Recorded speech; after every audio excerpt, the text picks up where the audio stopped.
Hello guys, my name is Rafi Siddiqui and I hope you all are doing fantastic. Today our video topic is about which kind of documents and how many documents you will need if you want to apply in higher school of economics. So in today's video we will be talking about each and every document that you will be needing if you haven't applied yet. So and you are thinking that you should apply in master's program or bachelor's program, so this video is for you. And in this video I tried to mention each and every documents which you will be needing from the start and until you achieve your scholarship. So I tried my best to include all the documents that you will be needing before applying or after securing the scholarship for the higher school of economics. So let's start the video. So in front of you is my screen, and right now I've prepared a small document in which I've shared which documents you will be needing in order to apply for the master's admission. So as you guys know, I am currently studying on the master's degree, so I made this video in perspective of this that you are applying for the master's admission, and it's same for the bachelor's as well, but the documents might vary because for the master's admission you will be needing bachelor's transcript and degree, and for the bachelor's you won't be having it, so you will do your intermediate degree. So let's start the video. In front of you is my screen. So I have categorized the documents in 2-3 parts. The first and the most crucial documents are listed here. So the first one, if you haven't applied and you are thinking that you should apply in the master's program, so before applying to any of the program, what kind of documents you have are mentioned here. So you should have your passport, and your passport should be valid throughout your study. So if you are applying for 2 years master's program, so make sure your passport validity is 2 years until your completion of your degree program. If it's less than 2 years, so you can get renewal of your passport before applying to the admission. Okay, so first and the foremost important document is your passport, and your passport is most crucial document. So make sure the name which you have on your passport is same everywhere else in your educational documents. There should not be any grammatical mistake in your passport, or your name, your address is nothing should be changed. This must be the same with the educational documents, and your passport should be exactly same. So keep this in mind that your passport is really important. If there is any mistake in your address, in your name, so that will be getting you in trouble in the later stages. So it's better to make it clear from the start. So first is your passport. So moving on, if you are applying for the master's degree, so you should have your matriculation certificate, matriculation transcript, and intermediate certificate and intermediate transcript, along with your bachelor's transcript and bachelor's degree, right? And these documents like matriculation certificate should be attested by metric board, like relevant boards. Matriculation certificate and transcript should be attested by the metric board, and intermediate certificate and transcript should be attested by intermediate board. And likewise the bachelor's degree and transcript should be attested by Higher Education Commission, right? So if you should know if you're applying from which country, because in Pakistan it's required to get attestation from relevant boards first, then we attest our documents from the inter board chairman committee IBCC office, the 4 documents of matriculation and intermediate. So first you will need your metric documents, both certificate and transcript, to attest from the metric board, as I have write it here, right? In the and the intermediate certificate and transcript should be attested by the interboard. Then when you've done all the 4 attestation from the relevant boards, you will need to attest these 4 documents, like I am highlighting for you. It's like these 4 documents: matriculation certificate, transcript, and intermediate certificate and transcript. This should be attested by IBCC. IBCC is a interboard chairman committee. Let me share the website, IBCC Karachi. So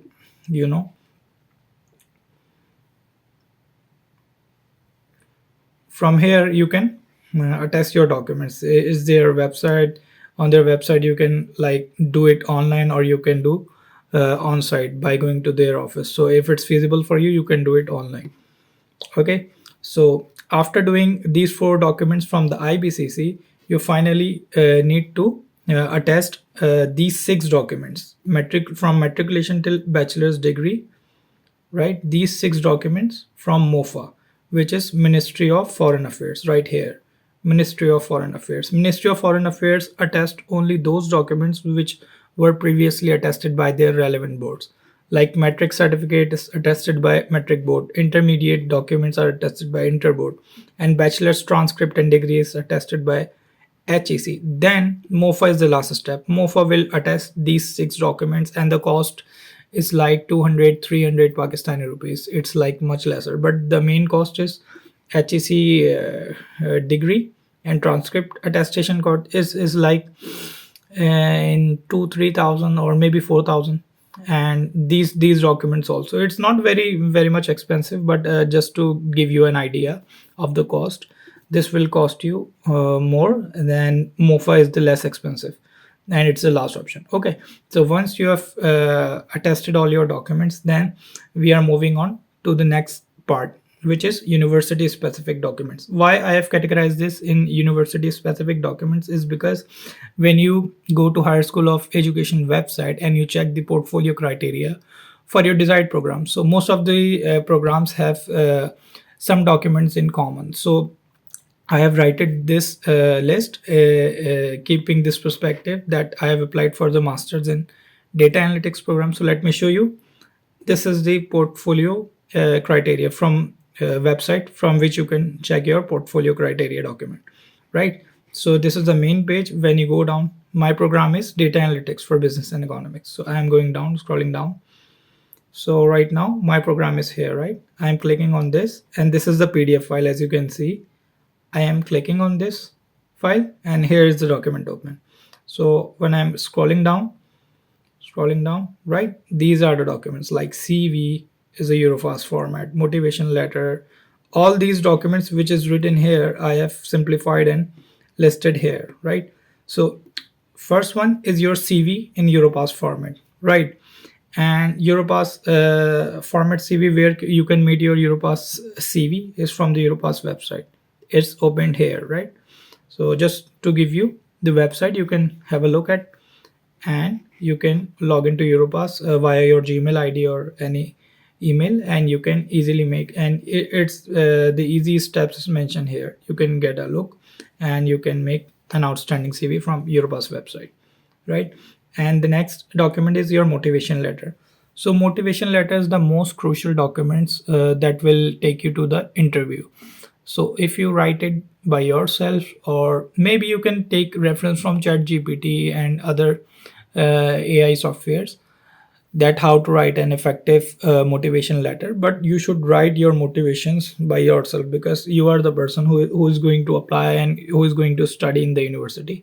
So you should better know your motivations, and you should include all your motivations that is relevant to the program that excites you to pursue this master's degree program. So you should write accordingly, right? And moving on, these are 2 recommendation letters from the university professor.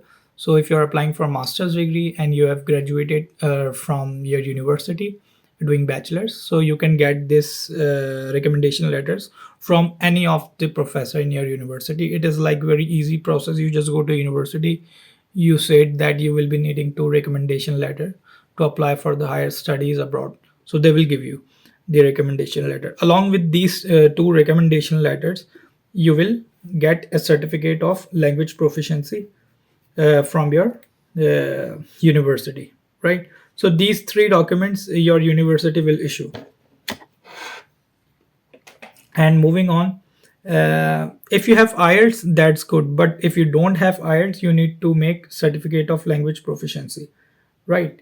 So, and moving on, if you have GMAT GRE, which is good, but if you don't have, that's not mandatory for the data analytics program.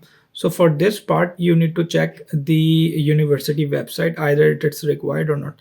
Here you can see it's like written here, but it's not mandatory. it's clearly written that it's subject to mathematics and quantitative reasoning related domains, so it's not relevant.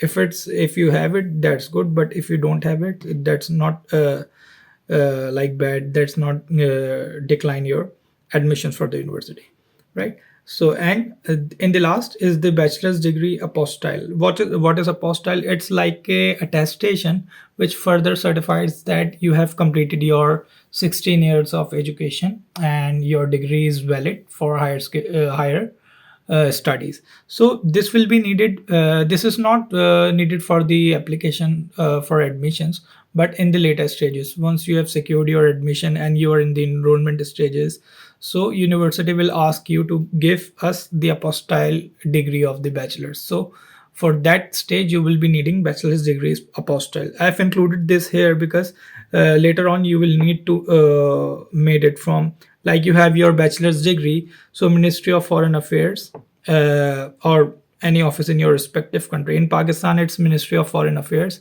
who apostille your bachelor's degree. And in the previous days, when I came here in Russia, so I did from the Russian consulate, because at that time the apostille service was not started, so we have to get the verification part at that time. But now the apostille services has also started in Karachi and throughout in Pakistan, so you can do from the MOFA. Okay, so these are the documents that you can see here are the documents that you will be needing.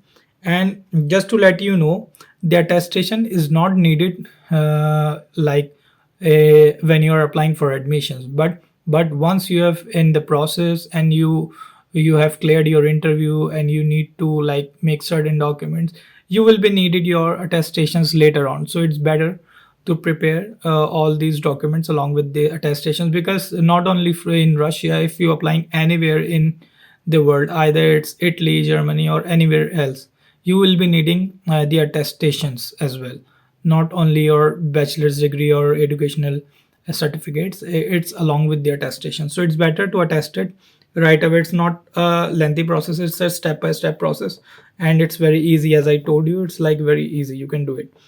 And moving on, these are the documents that is crucial, and these are some documents which I've listed here. That's the scholarship documents. So when you applied for admission, right, and you've selected for the interview, and you prepared for the interview, and you've cleared the interview, and after clearing the interview, the university will inform you via email either you have secured 100% scholarship or partial scholarship or not secured. So university will either in case will inform you if you secure 100% scholarship. So in order to achieve this scholarship, university will give you 15-20 days time to prepare these documents. So these documents is not needed for the application of admissions, but for the latest stages, if you want to secure your scholarship, so you must have prepared these documents, right? So the number one is general medical certificate, and second is HIV test report. These are the medical tests. These four or three, you can say, these are the medical tests. You can do it. I did it from the Aga Khan Hospital, which is a very reputable hospital in Pakistan. So you should do in these tests from a reputable. If you do not do from Aga Khan, you can do from Liaquat or any other reputable hospital, so it will be accepted. Okay, so once you have done these three tests, then you need to go to the doctor with your reports that I need a general medical certificate. So any general physician in any reputable hospital will make you the general medical certificate. It has a certain template in which your eyesight, your blood pressure, your height, your weight is written, so that will be required. So all these documents, first you do the tests, right, then you go to the doctor to make you a general medical certificate. Once you have get all four documents, right, you need to translate and notarize these documents from the Russian translators.